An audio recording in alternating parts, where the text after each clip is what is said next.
Hey guys, A I ನನ್ನ ಜಾಬ್ನ ತಗೊಂಡ್ರೆ ಅದು ನನ್ನ ಜಾಬ್ನ ತಗೊಳಕ್ ಮುಂಚೆ ನಾನೊಂದು ಬ್ಯಾಕಪ್ ಪ್ಲ್ಯಾನ್ನ ರೆಡಿ ಮಾಡ್ಕೊಂಡಿದ್ದೀನಿ. ಸೊ ಅದೇನು ಅಂತ ಈ ವ್ಲಾಗಲ್ಲಿ ಹೇಳ್ತೀನಿ, ಕಂಟಿನ್ಯೂ ಆಗಿ ನೋಡಿ. ನಿಮಗೂ ಇಷ್ಟ ಆದರೆ ನೀವು ಕೂಡ ಅದೇ ಜಾಬ್ನ ಅಡಾಪ್ಟ್ ಮಾಡ್ಕೋಬೋದು. ಸೊ ಅದು ಕೂಡ ನಿಮಗೆ ಬ್ಯಾಕಪ್ ಪ್ಲ್ಯಾನ್ ಆಗಿರುತ್ತೆ.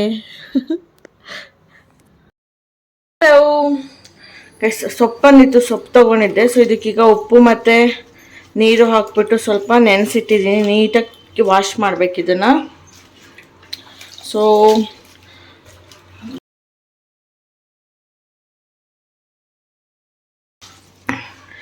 ಇದೆಲ್ಲ ವೆರಿ ಇಂಪಾರ್ಟೆಂಟ್. 2-3 ಸೊಪ್ಪು ತೊಗೊಂಡಿರೋದಿಲ್ಲಿ. ಇದಕ್ಕೆ ಸಬ್ಸಿಗೆ ಸೊಪ್ಪು ಕೂಡ ಹಾಕಿದ್ದೀನಿ. ಸೊ ಅದ್ರದ್ದೇ ನೀರಲ್ಲೆಲ್ಲ ತುಂಬ ಬಿಟ್ಕೊಳ್ಳುತ್ತೆ, ಅದನ್ನು ಕ್ಲೀನ್ ಮಾಡೋದೇ ಕಷ್ಟ. ಅದಕ್ಕೂ ಒಂದು ಟ್ರಿಕ್ಸ್ ಹೇಳಿದ್ದೀನಿ, ಈ ವಿಡಿಯೋದಲ್ಲಿ ಹೇಳ್ತೀನಿ ನೋಡಿ ಹೇಗೆ ತಗೋಬೋದು ಅಂತ. ಸೊಪ್ಪನ್ನೆಲ್ಲ ಈಗ ತೊಳ್ಕೊಬೇಕು. ಒಂದು 3-4 ಸೊಪ್ಪು ತೊಗೊಂಡಿದ್ದೀನಿ.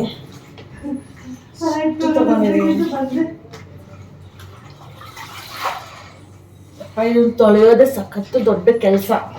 ಯಾವುದಾದ್ರೂ ನದಿ ಇದ್ಬಿಟ್ರೆ ನದಿ ಹತ್ರ ಹೋಗ್ಬಿಟ್ಟು ಫುಲ್ಲು ನೀರು ಹರ್ಕೊಂಡು ಹೋಗ್ತಾ ಇರುತ್ತಲ್ಲ, ಅದರಲ್ಲಿ ಹಾಕ್ಬಿಟ್ಟು ಇದನ್ನು ತೊಳ್ಕೊಬಂದ್ಬಿಡ್ಬೇಕು.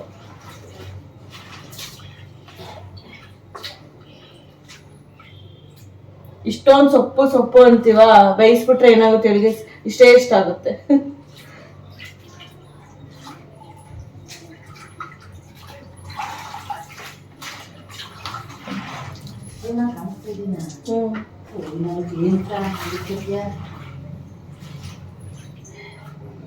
ಒಂದ್ಸಲ ಚಳ್ಕೊತಿದ್ದೀನಿ.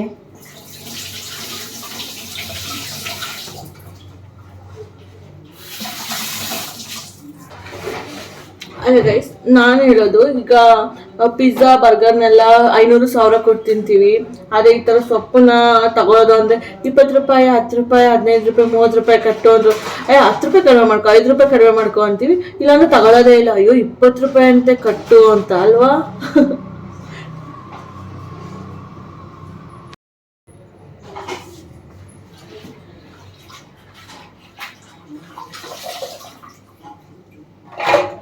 ನನಗೆ ಪಾಲಕ್ ಮತ್ತು ಮೆಂತ್ಯ ಸಖತ್ತು ಇಷ್ಟ ಗೈಸ್.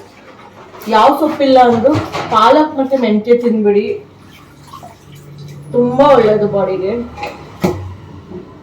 ಇದನ್ನೊಂದು 4-5 ಸತಿ ವಾಶ್ ಮಾಡಬೇಕು ಇವಾಗ ನಾನು.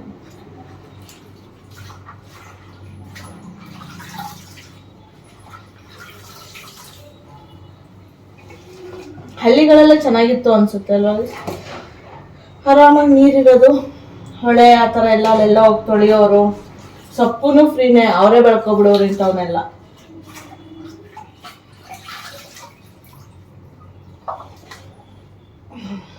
ದುಡ್ಡು ಕೊಟ್ಟು ಈ ಥರ ತಗೋತೀವಿ ಅಂದ್ಬಿಟ್ರೆ ಬೆಳೆಯೋರಿಗೆ, ಈಗ ಅಂದರೆ ರಿಲೇಟಿವ್ಗಳಲ್ಲಿ ಯಾರು ಇರ್ತಾರೆ ಅಂದ್ಕೊಳ್ಳಿ, ಅಜ್ಜಿನೋ ಅಂಕಲ್ಲೋ ಆಂಟಿನೋ ಬೆಳೀತಾರೆ, ನಾವಿಲ್ಲಿ ದುಡ್ಡು ಕೊಡ್ತಾ ಇದ್ದೀವಿ, ಇದು ದುಡ್ಡು ಕೊಡ್ತಿದ್ದೀರಾ ಇಷ್ಟೊಂದು ಆ ಥರ ಅನಿಸುತ್ತೆ ಅವ್ರಿಗೆ. ಅಂದರೆ ನಮಗೆ ಏನು ಮಾಡೋಕ್ಕಾಗಲ್ಲ, ತಗೊಳ್ಳೇಬೇಕು, ತಿನ್ನಲೇಬೇಕು.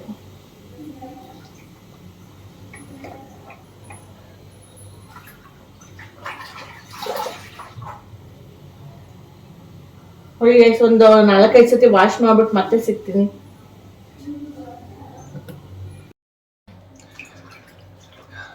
ನನಗನ್ಸಿದ್ದು ಈ AI ಬರ್ತಿದೆಯಲ್ಲ, ಎಲ್ಲ ಕೆಲಸ ಹೋಗ್ಬಿಡುತ್ತೆ ಅಂತ ಹೇಳ್ತಿದಾರಲ್ಲ, ಅಂದರೆ ಅದು ಡೈರೆಕ್ಟ್ಲಿ ಅವ್ರು ಇಂಡೈರೆಕ್ಟ್ಲಿ ಈಗ IT ಅವ್ರಿಗೆ ಅದು ಅಫೆಕ್ಟ್ ಆಗುತ್ತೆ ಅಂತ ಅಂತಿದ್ದಾರೆ ಅಲ್ವಾ. ಬಟ್ IT ಅವ್ರಿಗೆ ಅಫೆಕ್ಟ್ ಆದರೆ ಅದು ಡೈರೆಕ್ಟ್ಲಿ ಇಂಡೈರೆಕ್ಟ್ಲಿ ಎಲ್ಲರಿಗೂ ಅದು ಪರಿಣಾಮ ಬೀರುತ್ತೆ ಅಲ್ವಾ. ಈಗ ಫಾರ್ ಎಕ್ಸಾಂಪಲ್, ಈಗ IT-ಯಲ್ಲೇ ಎಲ್ಲರನ್ನೂ ತೆಗೆದುಬಿಟ್ರು ಅಂತ ಅಂದ್ಕೊಳ್ಳಿ. ಈಗ ಅವ್ರು ಅರ್ನ್ ಮಾಡ್ತಿರೋದಿಲ್ಲ. ಸೊ ಈಗ ಅರ್ನ್ ಮಾಡ್ತಿದ್ದಾಗ ಏನಾಗುತ್ತೆ, ಅವ್ರು ಏನು ಕೊಂಡ್ಕೊಳ್ಳೋಕ್ಕೂ ಆಗೋದಿಲ್ಲ. ಸೊ ಅವಾಗ ಏನಾಗುತ್ತೆ, ಪ್ರತಿಯೊಂದೂ ಕೂಡ ಮಾರ್ಕೆಟ್ ಬಿದೋಗುತ್ತೆ ತಾನೆ. ಒಂದು ಫುಡ್ ಆಗಲಿ, ಒಂದು ಕ್ಲಾತಿಂಗ್ ಆಗಲಿ, ಐ ಮೀನ್ ಎಲ್ಲ ಬಿಸ್ನೆಸ್ಗಳಿಗೂ ಹೊಡೆತ ಬಿದ್ದೇ ಬೀಳುತ್ತಿಲ್ಲ. ಅದಂಗೆ IT ಅವ್ರಿಗೆ ಅಂತಾರೆ, ಬಿಕಾಸ್ ಎಷ್ಟು % ಜನ ಈಗ IT-ಲಿ ವರ್ಕ್ ಮಾಡ್ತಿದ್ದಾರಲ್ವ, ಅವ್ರು ಯಾರು ಏನು ಸೆಲ್ ಆ್ಯಂಡ್ ಬೈ ಅದು ಯಾವುದು ಇಲ್ಲವೇ ಇಲ್ಲ ಅಂತ ಅಂದರೆ ದೇಶಕ್ಕೆ ಆಯಿತು ಆರ್ಥಿಕವಾಗಿ ಎಲ್ಲಿ ಅದು ಹೆಲ್ಪ್ ಆಗುತ್ತೆ ಹೇಳಿ. ಲಾಸೇ ತಾನೆ. ಈಗ AI-ಇಂದ ಎಲ್ಲ ಹೋಗುತ್ತೆ ಅಂತ ಅಂದರೆ ದೇಶಕ್ಕೂ ಲಾಸೇ ಆಗುತ್ತೆ ಅಲ್ವಾ. ಏನು ಅದು ಹೇಗೆ ಕೆಲಸನ ತೆಗೆದುಬಿಡ್ತಾರೆ ಅಂದರೆ ಭಯ ಪಡಿಸ್ತಿದ್ದಾರೆ ಅಂತ ಗೊತ್ತಾಗ್ತಿಲ್ಲ. ಈಗ ಹೇಳ್ತಾರೆ ಓ ಅದು ತಕ್ಕನಾಗಿ ಸ್ಕಿಲ್ನ ಕಲಿಬೇಕು ಏನ ಇದು ಮಾಡೋದಿಲ್ಲ ಅಂತ ಆಯಿತು. ಈಗ ಎಲ್ಲರೂ ಅದು ಸ್ಕಿಲ್ ಕಲ್ತರು ಅಂತ ಅಂದ್ಕೊಳ್ಳೋಣ ಅಲ್ವಾ. ಅದ್ರಲ್ಲಿ ಯಾರನ್ನು ಹೈರ್ ಮಾಡ್ತಾರೆ? ಯಾಕಂದರೆ ಈಗ 99% AI ಮಾಡಿ 1%ಗೆ ಯಾರು ಹೈರ್ ಮಾಡ್ತೀವಿ ಅದನ್ನ ಮ್ಯಾನೇಜ್ ಮಾಡೋಕ್ಕೆ ಅಂದ್ರೂ ಆ 1% ಜನಕ್ಕೆ ಮಾತ್ರ ಕೆಲಸ ಸಿಗುತ್ತೆ. ಮಿಕ್ಕವರು ಸ್ಕಿಲ್ ಕಲ್ತಿದ್ರು ಅದು ವೇಸ್ಟೇ ಅಲ್ವಾ ಅವ್ರಿಗೆ. ಅಂದರೆ ಇದು ಯಾವ ಥರ ಹೇಳ್ತಿದ್ದಾರೆ ಏನು ಅಂತ ಗೊತ್ತಾಗ್ತಿಲ್ಲ. ಸೋಷಿಯಲ್ ಮೀಡಿಯಾಗಳಲ್ಲಿ ತುಂಬ ಹೆದರಿಸ್ತಿರ್ತಾರೆ. ಅಂದರೆ ಒಂದು ಥಿಂಕ್ ಮಾಡಿದ್ರೆ ಎಲ್ಲ ಕಡೆಯಿಂದ ಆ್ಯಂಗಲಿಂದ ಥಿಂಕ್ ಮಾಡಬೇಕಲ್ಲ guys. I don't know, may be ಸೊಪ್ಪು ಏನಾದರೂ ಕೆಲಸ ಇದ್ರೆ ಹೇಳಿ ಗೈಸ್, ಅಲ್ಲಿಗೆ ಹೋಗಿ ಸೇರ್ಕೊಬಿಡೋಣ. ಇದನ್ನಂತೂ ಮಾಡೋಕ್ಕಾಗೋದಿಲ್ಲ ಅಲ್ವಾ. ರೋಬೋಟ್ಗಳಾಯಿತು ಏನೇ ಆಯಿತು, ನೀರೊಳಗೆ ಕೈ ಹಾಕ್ಬಿಟ್ಟು ಅವೆಲ್ಲ ಶಾರ್ಟ್ ಸರ್ಕ್ಯೂಟಾಗಿ ಏನೇನೋ ಆಗ್ಬಿಡುತ್ತೆ ಅನಿಸುತ್ತೆ. ಮಾಡೋಕ್ಕಾಗದೇ ಇರೋ ಕೆಲಸಗಳಿದ್ರೆ ನೋಡಿ ಎಲ್ಲರೂ ಸೇರ್ಕೊಬಿಡೋಣ ಅದಕ್ಕೇನೆ. ಸುಮ್ಮನೆ ಯಾಕಿದೆಲ್ಲ, ಬೇರೆ ಕೆಲಸಗಳೇ ಬೇಡ.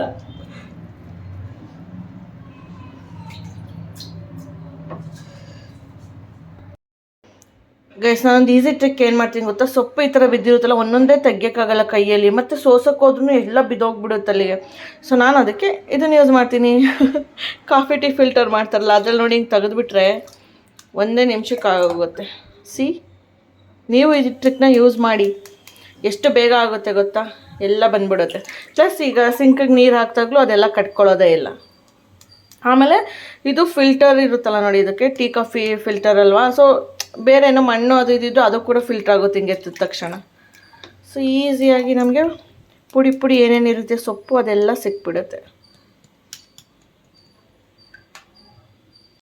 ಗೈಸ್ ಇವಾಗ ಸೊಪ್ಪೇನ ತೊಳೆದಿದ್ದಾಯಿತು. ಇವಾಗ ಇದರಲ್ಲಿ ಏನು ಮಾಡೋದು ಅಂತ ಯೋಚನೆ ಮಾಡ್ತಾ ಇದ್ದೀನಿ. ಮೇ ಬಿ ನಾನೇ ಫಸ್ಟ್ ಅನ್ಸುತ್ತೆ ಈ ಥರ ಎಲ್ಲ ರೆಡಿ ಮಾಡ್ಕೊಬಿಟ್ಟು ಆಮೇಲೆ ಅದರಲ್ಲಿ ಏನು ಮಾಡೋದು ಅಂತ ಯೋಚನೆ ಮಾಡ್ತಿರೋದು.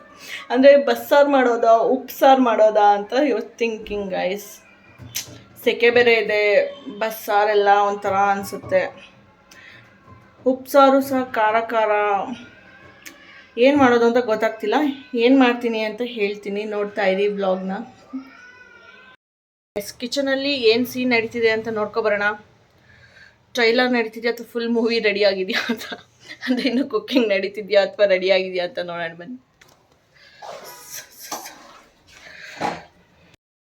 ಸೊಪ್ಪೆಲ್ಲ ಬೆಂದಿರೋದು ನೀರು ನೋಡಿ ಗೈಸ್.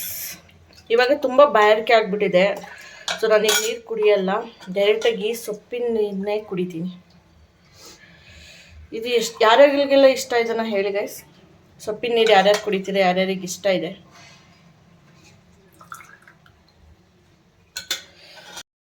ಗೈಸ್ ಈ ಪಾನಿ ಕುಡಿಯೋದು ಮತ್ತು ಈ ಸೊಪ್ಪಿಂದು ರಸ ಕುಡಿಯೋದು ಇದೆಲ್ಲ ಸಖತ್ ಇಷ್ಟ ನನಗೆ. ಗೈಸ್ ಏನು ಗೊತ್ತಾ, ಒಂದು ಎಕ್ಸ್ಪೆರಿಮೆಂಟ್ ಮಾಡಿದೆ. ಈ ಸೊಪ್ಪಿನ ರಸ ಇದೆಯಲ್ಲ ಅದಕ್ಕೆ ಈ ಚಾಟ್ ಮಸಾಲನ ಹಾಕ್ಕೊಂಡು ಕುಡಿಯೋದು. ಹೆಂಗಿದೆ ಫುಲ್ ಪಾನಿನೇ ಆಗೋಗಿದೆ ಇದಂತೂ. ನೀವೊಂದ್ಸತಿ ಟ್ರೈ ಮಾಡಿ ಇದನ್ನು. ಸೊ ಇವಾಗ ಇದಕ್ಕೆ ಸ್ವಲ್ಪ ಸೊಪ್ಪಿನ ರಸ ಹಾಕ್ಕೊಳ್ತೀನಿ.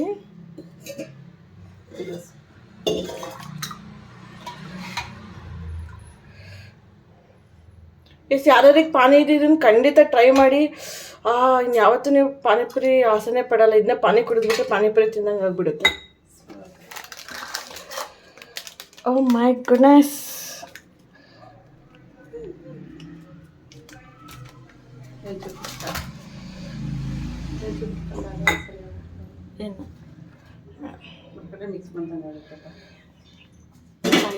ಸ್ವಲ್ಪ ಹಾಕ್ಕೊಡ್ತೀನಿ. ನಿಮ್ಮಲ್ಲಿ ಸೊಪ್ಪು ತಂದಿದ್ದಾಗ ಸೊಪ್ಪು ಸಾರು ಮಾಡೋದು ಇದನ್ನು ಟ್ರೈ ಮಾಡಿ.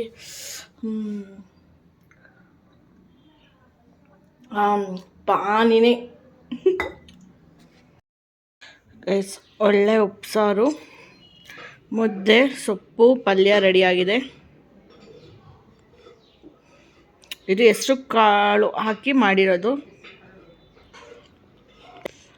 ಮತ್ತು ಬೇಳೆ ಹಾಕಿ ಮಾಡಿರೋದು. ಎಲ್ಲ ಅವರೆಕಾಳು ಅದು ಇದು ಹಾಕ್ತಿರಲ್ಲ, ಸೊ ಅದು ಕೂಡ ಚೆನ್ನಾಗಿರುತ್ತೆ. ಬಟ್ ಇದು ಈ ಥರ ಮಾಡಿದ್ದೀವಿ, ಇದು ಕೂಡ ಚೆನ್ನಾಗಿದೆ. ನಿಮ್ಗೆ ಏನಾದ್ರು ಇಷ್ಟ ಇದ್ದರೆ ಒಂದು ಸತಿ ಹೆಸರು ಕಾಳು ಮತ್ತು ಬೇಳೆನ ಹಾಕ್ಬಿಟ್ಟು ಮಾಡಿ ನೋಡಿ.